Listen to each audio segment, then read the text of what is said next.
Dabar turime žiemos periodą. Pagal kinų žemdirbių kalendorių, pagal USIN sistemą, šitas laikotarpis truks iki vasario 4 dienos.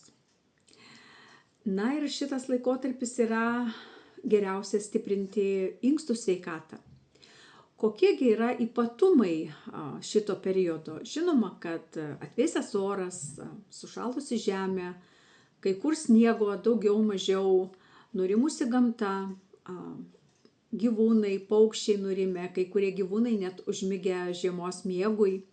Na, o žmogaus organizme šita energija, šita žiemos energija randasi inkstuose. Ir būtent inkstai yra gyvenimo energijos tokia saugykla.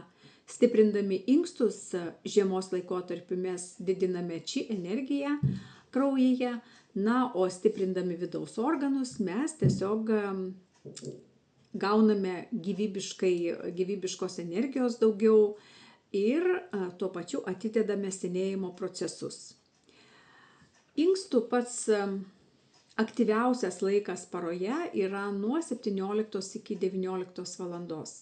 Vadinasi, šituo laikotarpiu, šituo momentu geriausia yra išgerti vaistus, jeigu jūs turite kažkokią inkstų problemą ir jums yra privaloma tai padaryti. Reiškia, tie vaistai veiks geriau. Maisto papildus išgerti tuo laikotarpiu, kurie stiprina inkstų veiklą. Na, geriausias ir svarbiausias vienas iš tokių maisto papildų yra kordycepsas. Aš apie jį kalbėsiu sekančiame įraše. Na, o jums linkiu būti sveikiems ir nesušalti.